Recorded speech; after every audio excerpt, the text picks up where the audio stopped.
You are listening to the Airline Selection Podcast, where we bring you insights to help you succeed at airline selections. This podcast is brought to you by Airline Selection Program. Please welcome your host, airline captain and major airline recruiter, Guillaume Debauchez.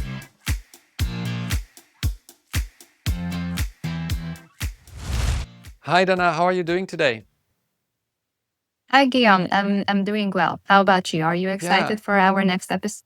yeah, I'm doing really great, and I am indeed excited. So, what are we going to talk about? All right. So today's topic is going to be emotional intelligence, which is somewhat connected to what we have talked about before, self-awareness. But maybe you recall, and also the viewers do recall, that when we talked about self-awareness, it was mostly about how you can recognize what is going on inside of you. So, for example, your ability to understand your own emotions. But today, what we are going to talk about is a little bit more about, well, of course, you have to understand your emotions too, but also, do you understand how what you say, how you behave, how that affects other people? Can you pick up on those cues? Yep. So first, I would like to tell you a little bit more about emotional intelligence, because there are 5 key components that I think we should definitely talk about before we get into our conversation. So these 5 components would be first, well, self-awareness that we have already talked about, so that you can recognize your own emotions and thoughts. But then the second would be self-regulation, so that those emotions will not guide your behavior if they are something that you don't want out in the world. And then there's, of course, motivation, how you keep yourself driven in a situation. And the fourth, and I think it's one of the most important ones, is empathy. And can you accurately perceive how others are responding to your behavior? Can you, as I said, can you pick up on those cues? And then we have just one last one, which is social skills, how you can navigate through relationships, basically. Okay. So there's a lot to emotional intelligence, and I wanted to add one little thing which we discussed before this episode, which is that a lot of pilots, particularly young pilots, think that because they've had good grades at school, maybe they had good grades at uni, also they had good grades at the ATPL, and maybe also when they were at flight school, they had good grades at their flights, bearing in mind that these were single pilot flights for the most, that they are going to automatically be able to seduce an airline because they know a lot of things and are good at what they do. That's only half the equation. That's intelligence, analytical intelligence, so to say, or intellectual intelligence. And they miss out on the other, which is the emotional intelligence, which is where really most situations that could get problematic for aviation and induce safety will happen there. You know, you could lose your co-pilot or your captain if you committed a big emotional intelligence error, or if you had a big lack of emotional intelligence. So airlines will assess, of course, whether you have the analytical intelligence, so to say, the raw intelligence, but they will want to see in you the emotional intelligence, and they will often interpret that as a form of maturity, which is something that they look for in a young person, because the less time you've spent as an adult on this earth, the less time you've had to mature and to have a balanced response in all the 5 aspects that you have described. If you are 20, you've been an adult for very little time. You've had maybe 2 years to be an adult, maybe 2 or 3 if you're already very mature, compared to, I'm 52. I've had so much more time to mature since I became an adult, so to say, you see. So it's very impressive always for an airline to see a young person who's had so little time to mature and yet is already very mature. It's something I often say, recruiters look for the exceptional, and seeing a young person that's mature is impressive. Seeing an older person who is humble, that doesn't talk too much about their great achievements, but lets the recruiter discover them by the way they communicate, is impressive, okay? So let's get back to the topic now that I've brought my little pinch of salt on it. Yeah. I really like that, because that actually connects us to our next question, which would be what is the what is the connection between emotional intelligence and leadership? Yeah. So leadership, again, people misunderstand that leadership is about being authoritative, being assertive, and it's about leading the team and your co-pilot and the whole team to where you think that they should be going. Okay. And well, what this does is that by doing so and by missing all the cues that the person next to you is giving you, you could slowly, sometimes even quickly, see them shut down. It's a concept that we teach inside advanced interview course, part of the, and then also in the operational procedures course, part of understanding the pilot role. Is that what we want to do is we always want to keep an optimal level of safety. And there's a concept called above the line, below the line. Okay, so above the line, it's safe. Below the line, it's not safe. And it's not because you're below the line that you're going to have an accident. Okay, it's not because you drive looking at your phone that you're going to hit the curb. Okay, but you are below the line at that point. So we always want to remain above the line, which means basically fully safe. If you are being a leader who is autocratic and uses their own leadership style all the time, the same style, and doesn't adjust to the other person, what you are going to do at some point is the other person is going to stop contributing. Okay. If you, even worse, if you're a bit intimidating because maybe you're very charismatic, you speak a lot and you tell them how things should be done, and maybe you can be very directive. The other person has literally no room to work in the way that they would like to work, or try the few different things that are perfectly safe that they would like to try on that day, to fly the plane, using maybe a different mode or whatever. They can't do that. They have to do it your way. What happens is they will shut down. They will let you guide them and they will just shut down. So what happens when you need an educated opinion from them? Well, you won't get it. They're gone. So what you've done is you've brought the whole thing below the line. And yes, sure, your leadership might be exemplary. You might be an exceptional pilot. You might be someone who knows their books better than the next captain, okay? But you're now achieving a result that's far below ideal by losing the person next to you. So the way to get out of that, of course, is to want to get out of that. There's some people, a lot of people who are very strong leaders, in fact, can be quite insecure. In fact, they don't trust others, and so they build a little system that they want to see always happen because they know that that's safe. Because if I give it to someone else, it won't be done as well as if I do it. So everybody's got to do it my way. And here you might wonder, but doesn't the airline tell you to do things in a certain way? Yeah, but there's still a lot of room inside that certain way to do things with your own style, so to say, with your own technique. You follow the SOP, but then you have your style and your technique. And that person might have just their way, their sequence, and it's a form of insecurity. Today, we understand that, and CRM has come here to help us understand that. We want to promote active thinking in the other pilot.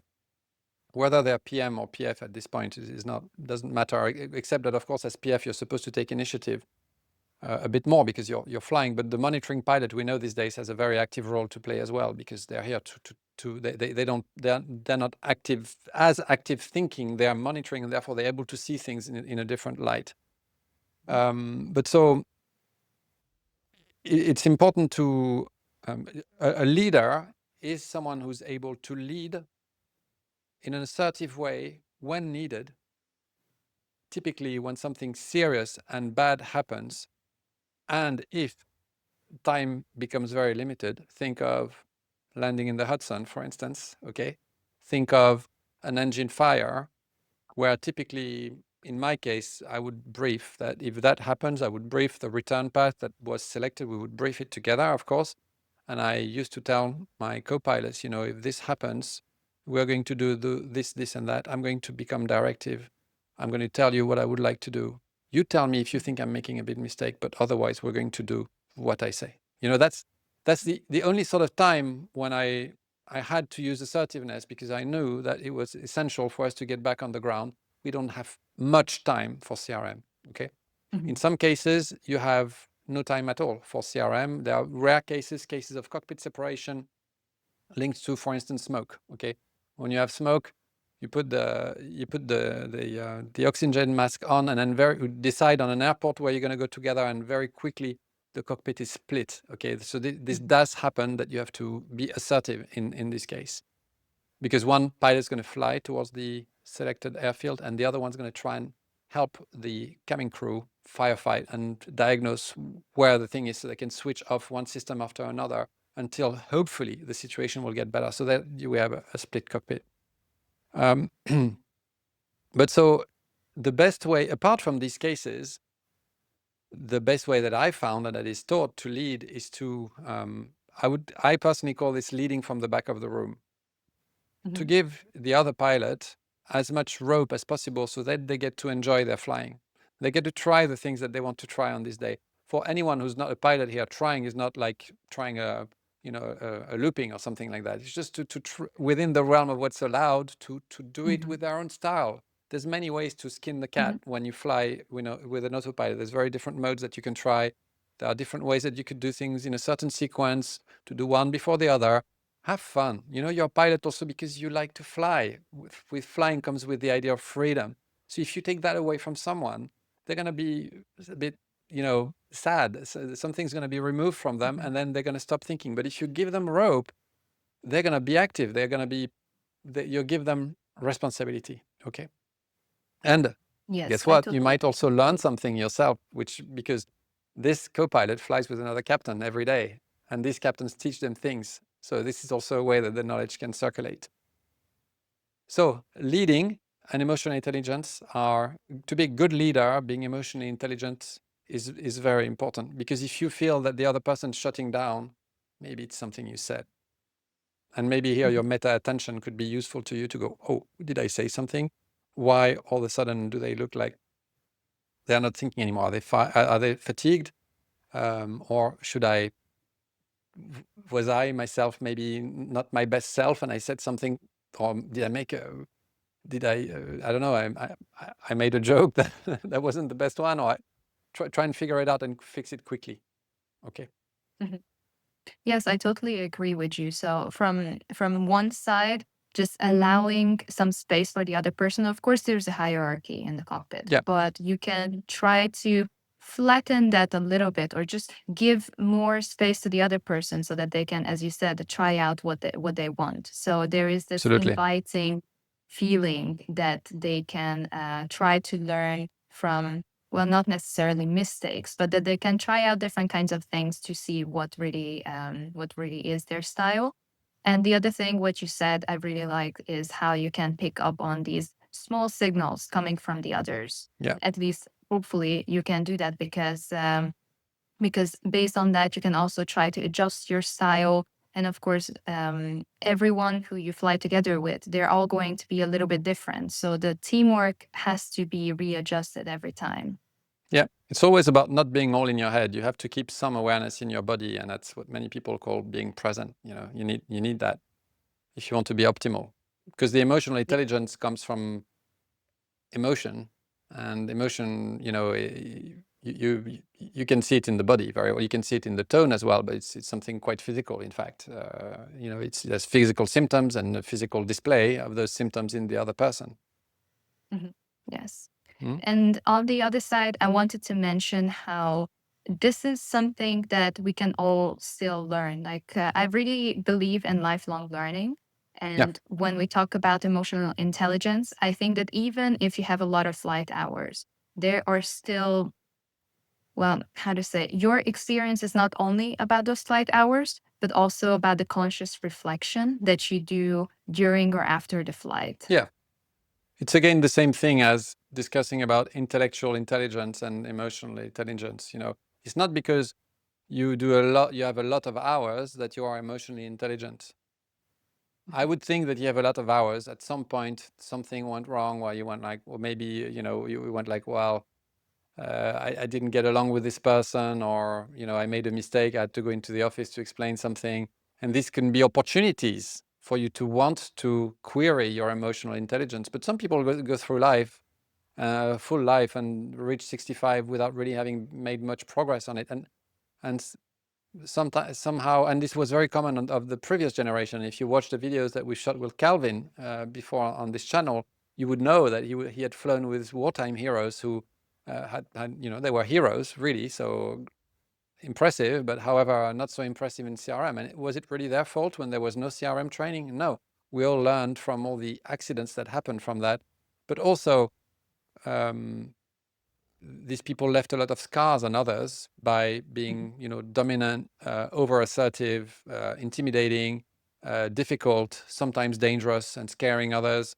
And you could watch one of Calvin's videos when one of his trainers in those days, they didn't have simulators to the extent that we had, was flying very close to terrain. This is scary, right? So this is a total lack of intelligence to not have picked up that the student was really scared.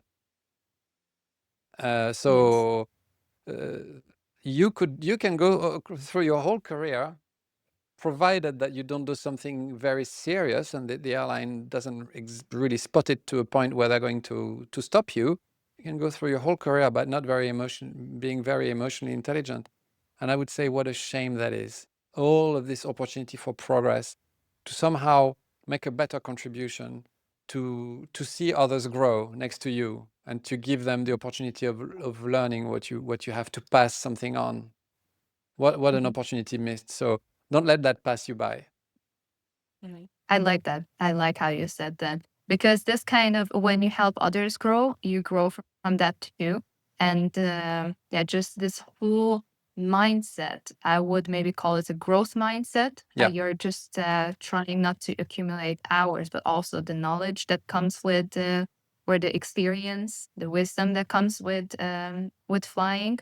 So just being open to feedback might be a good thing. Although, Definitely. of course, we know that sometimes it's hard for all of us, but it's valuable to get that kind of feedback from the people who you work with. Yes, and so some airlines have it as a process at the end of each flight. Can you give me some feedback? And so it's made into a culture, but this sort of culture has to come from the top, because if there's no such culture to ask for the feedback, the other person might think, well, what do you want exactly? And everything was fine, So it has to be the company, the airline has a big role to play in implementing these sort of CRM tools, and not all companies do it. Okay, so and also when it comes to feedback, you have to always think of this above the line, below the line. We talk about quite a lot. We talked about different flying techniques, different ways of doing things, your own style.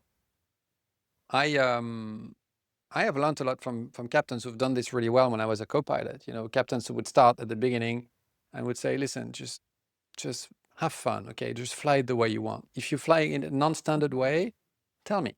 That way I don't get too stressed. But otherwise, just have fun. Communicate with me, bring me along, and let's go fly. Wow. Now I feel like I've got to up my game somehow. Now I've got to, and it's a great opportunity. And I feel that if I somehow, when you're a beginner co-pilot, you make mistakes. If I feel I need his help, I know he's here. I know also he's really doing this leading from the back of the room. I always like that so much. And I developed more from these sort of flights than from any other. And they were really keeping things above the line. So yeah, and this actually, the confidence that you mentioned, if people have enough of it or maybe too much of it, I think we can talk a little bit more about this in our next episode that's going to come. Yes, but I think I forgot something, because you were talking about feedback. And Yeah, sure. I remember then, for myself being a captain, after a while, I was always thinking of, okay, you remember that captain who was letting me do whatever I wanted, so to say, within a certain realm. I actually used these same sentences with my co-pilots, going like, just have fun, just go there. And if you need me, I'm here. I'll always be here. Just have fun and just tell me what you're doing. And if this gave them just a lot of rope to operate. And I also remember one captain, when I was at BA, I miscalculated my descent. Okay, but there was no terrain issues. We were going flat, I think, towards Denmark or something. And I basically went down and we flew for at least 5 minutes at level, which was completely inefficient. And he let me do it. And what do you think I thought when I was flying for 5 minutes at like 4,000 feet, when we should, I thought about, what did I do wrong, and I didn't say anything. When we were on the turnaround, I told him, what did I do? I told him, he said, well, did you notice there was some headwind? Did you look at the headwind at all? I said, oh no. I said, should I have done that? Yeah, I should do this. And he gave me a formula. And then I learned from this one. It was such an interesting way. So he stood there and he went like, either I say something now and I'm going to frustrate this co-pilot, or I let him realize on his own. Since there's no safety issue, I might just, we're going to burn an extra 200 kilos, but I think this spend is worth what he's going to learn. And I learned a lot, and also learned on CRM. I went like, wow, that was nice. You know what? Sometimes it's worth, in this case, I asked myself what I had done wrong. But in some cases, you might go like, is it worth, he realized what he's done. I can see it in his body, or in her body. Is it worth mentioning it and getting into parent mode at this point? Yeah. Or am I just going to finish the tour, and maybe there will be an opportunity when they want to learn something or they want to talk about that. Let them come to me if they want to know that. In some cases, you feel that people are ready to receive. In other cases, you feel maybe not now. I still need to keep the whole tour above the line. So it depends. Now, of course, if something happens that was tangent, you need to talk about it, preferably on the ground, okay? And if something happens that might have an impact on the safety, you deal with it immediately on the flight, of course. So you see, there's different levels, and you will find your own style. I'm not saying that what I was doing was the best way, but it's a way that worked for me, and I think it's something that I was doing well. And you know, you're the sum of the experiences that you got, and doing things the way that you saw some people being excellent at, and trying to reproduce this, and to not make the mistakes of others is how we grow as well. Yeah, we definitely need some kind of role model that we can follow. Yeah. And if they can guide us through our experience, that's even better. Of Absolutely. course, as you mentioned, someone who is a parent figure, and actually we talk a little bit more about parent, adult, and child state about the transactional analysis in our article. So if you're interested, then please go to our website and check it out. But as you mentioned, that the parent state, we don't want somebody who tells us that, oh my gosh, what are you doing? Somebody who's very strict with us, because then you're going to have this feeling of, okay, I don't want to be in the same situation again. That's right. Sure, for some people it might work, but I think it's a much better approach than what you have told us. And on the other hand, of course, we don't want that other type of parent figure who tells you that, oh, everything is going to be fine. I'm going to solve the situation for you, because then you can learn nothing from it. Absolutely. You see, it's so interesting that there's really a whole realm there. And if you've never asked yourself much about emotional intelligence, now you've got a whole life ahead of you to learn about it and to experience it. Again, don't be all in your head, in your intelligence. And if you are very smart, which more than likely you are often in your head. You are probably too often in your head, and the room that you have where you can progress is to get down into your body, into your emotions, and to connect with others that way. Yes. Good. I really like that. Okay, Excellent. so thank you very much for answering all my questions today, and I guess I will see you in the next episode. That's it. Okay, thank you, Dana. Have a good rest Okay. of your day. Thank Thanks. you. Bye-bye. You too. Bye. This podcast was brought to you by Airline Selection Program, a company that is focused on helping you succeed at airline selections. Our flagship course, Advanced Interview Course, has helped hundreds of pilots just like you become successful. Visit our website at online.airlineselectionprogram.com and find out how you too can get the job of your dreams.